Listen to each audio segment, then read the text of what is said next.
সম্মানিত আমার প্রাণপ্রিয় নাঙ্গলকোটবাসী ব্যবসায়ী বৃন্দ, আসসালামু আলাইকুম ওয়া রাহমাতুল্লাহ। সম্মানিত নাঙ্গলকোটবাসী, আমি বক্তব্য দীর্ঘায়িত করতে চাই না। আগামী 12 তারিখের যে নির্বাচন আপনারা জানেন, দুটি উদ্দেশ্যকে সামনে নিয়ে আগামী 12 তারিখে নির্বাচন অনুষ্ঠিত হতে যাচ্ছে। একটি হচ্ছে আমাদের এই বাংলাদেশ আগামী দিনে কোন পথে পরিচালিত হবেন, আমাদের সন্তান যারা তাদের ভবিষ্যৎ কর্মপন্থা কিভাবে তৈরি হবেন, একটি রাষ্ট্রীয় সংস্কারের মাধ্যমে আদর্শ রাষ্ট্র গঠনের পথে অগ্রসর হওয়ার লক্ষ্যে জাতীয় যে সংস্কার প্রণীত হয়েছেন সেই সংস্কারের পক্ষে একটি হ্যাঁ ভোট অনুষ্ঠিত হবে। এদেশের জনগণ হ্যাঁ ভোট দেওয়ার মাধ্যমে এই বাংলাদেশকে নতুন বাংলাদেশ হিসেবে অগ্রযাত্রা শুরু করার ক্ষেত্রে নিয়ামক শক্তি হিসেবে 12 তারিখে হ্যাঁ ভোট দেবেন ইনশাআল্লাহ।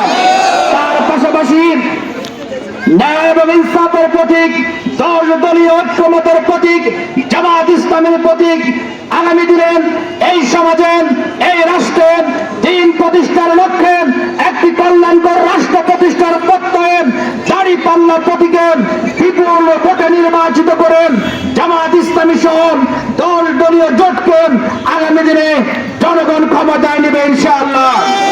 সম্মানিত নাঙ্গলকোটবাসী, আমি আপনাদেরকে আশ্বস্ত করতে চাই, নাঙ্গলকোটে প্রতিহিংসার যে রাজনীতি ছিল, গ্রুপিং এর যে রাজনীতি ছিল, হানাহানি মারামারি কাটাকাটির যে রাজনীতি ছিল, আমরা যদি আল্লাহর মেহেরবানিতে জনগণের ভোটে নির্বাচিত হতে পারি, আমরা আপনাদেরকে আশ্বস্ত করতে চাই, জামাত ইসলামের দ্বারা অন্য কোন দলের কোন নেতাকর্মী নিগ্রহের শিকার হবে না।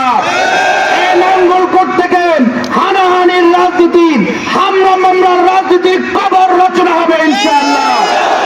আজকে আমরা স্পষ্ট ভাষায় বলতে চাই, সন্ত্রাসের বিরুদ্ধে, চাঁদাবাজির বিরুদ্ধে, দখলবাজির বিরুদ্ধে, টেন্ডার ইফতিজিংয়ের বিরুদ্ধে, মাদকের বিরুদ্ধে আমরা যে লড়াইয়ে নেমেছি, আগামী 12 ফেব্রুয়ারি দাঁড়িপাল্লা প্রতীকে বিপুল ভোটে নির্বাচিত করেন সেই লড়াইয়ে আমরা বিজয় হবে ইনশাআল্লাহ।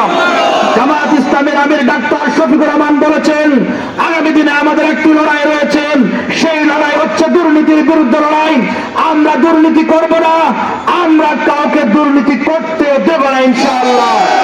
আমরা চাঁদাবাজি করব না, আমরা কাউকে চাঁদাবাজি করতে দেব না ইনশাআল্লাহ। এই নাঙ্গলকোটে মাদকের কোনো ব্যবসা চলবে না ইনশাআল্লাহ। সম্মানিত নাঙ্গলকোটবাসী, এই রাষ্ট্রের এই সমাজের নাঙ্গলকোটে লালমাইকে একটি সমৃদ্ধ জনপদ হিসেবে গড়ে তোলার লক্ষ্যে রাস্তাঘাট, ব্রিজ, কালভার্টের টেকসই উন্নয়ন, নাঙ্গলকোট লালমাইয়ে ফায়ার সার্ভিস নির্মাণ, আমাদের বুক চিরে যে রেল লাইন চলে গিয়েছেন, ট্রেনের সকল সুযোগ সুবিধা নিশ্চিতকরণ, গ্যাস লাইন স্থাপন থেকে শুরু করেন এই নাঙ্গলকোট লালমাইবাসীর অবহেলিত জনপদের উন্নয়নে ইনশাআল্লাহ আপনাদের খাদিম হিসেবে সবসময় নিবেদিত হিসেবে আমাকে পাবেন ইনশাআল্লাহ। তার পাশাপাশি একটা কথা বলতে চাই, আজকে ইয়াসিন আরাফাত হিসেবে আপনাদের চোখ দিয়ে আমাকে যেভাবে দেখছেন, ইনশাআল্লাহ আমি এমপি নির্বাচিত হলেন আর জনগণের টাকা লুটপাট করেন আখের গুছানোর জন্য আমি এমপি হব না ইনশাআল্লাহ। বড় একজন এমপির জন্য রাষ্ট্র যে বাধা বরাদ্দ করে আমি সেই বাধা পর্যন্ত জনগণের কল্যাণে ব্যয় করবো ইনশাআল্লাহ। সুতরাং এদেশের জনগণের ভালোবাসা নিয়ে, সহযোগিতা নিয়ে, ব্যালট বিপ্লব সাথে নিয়ে আগামী দিনে নতুন নাঙ্গলকোট লালমাই গঠনে আমরা অগ্রসর হবো ইনশাআল্লাহ। আমি আমার প্রতিপক্ষ বন্ধুদের প্রতি আহ্বান জানাতে চাই, যারা আমার প্রতিপক্ষ, আমি প্রতিপক্ষের দৃষ্টিকোণ থেকে দেখতে চাই না, আমি বন্ধুর দৃষ্টিকোণ থেকে দেখতে চাই, আমি ভাইয়ের দৃষ্টিকোণ থেকে দেখতে চাই।